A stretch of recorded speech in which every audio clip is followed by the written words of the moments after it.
بسم اللہ الرحمن الرحیم۔ السلام علیکم ورحمۃ اللہ وبرکاتہ۔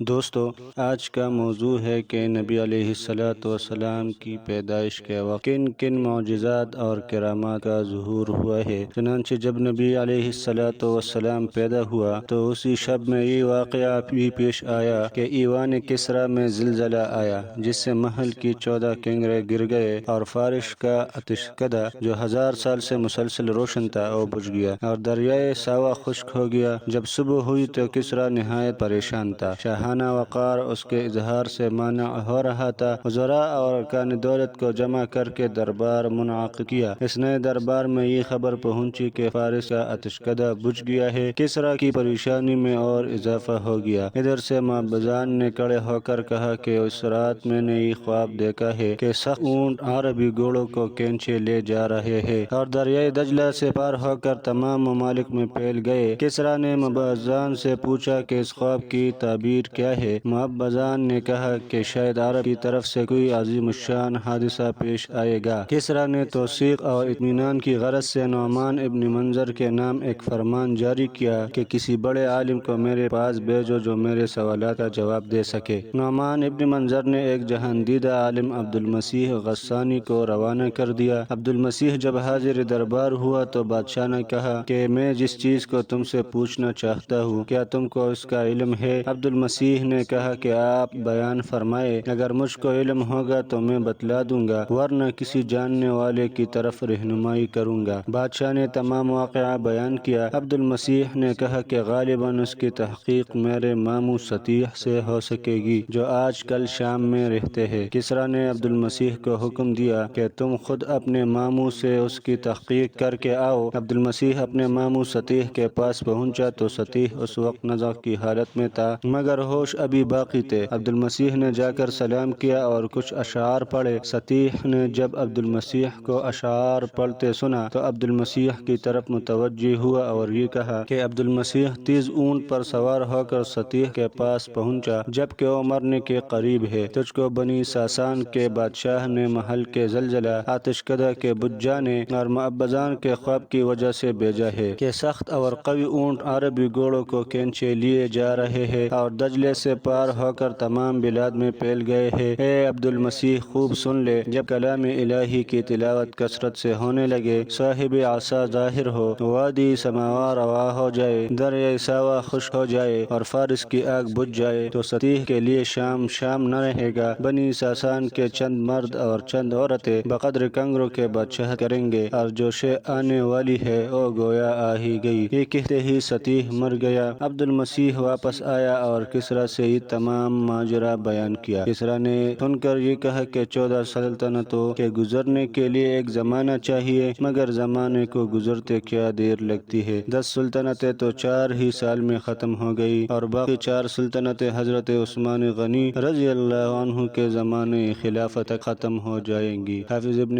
سید الناس رحمہ اللہ نے اس واقعہ کو عیون الاثر میں اپنی طویل سند کے ساتھ ذکر کیا ہے۔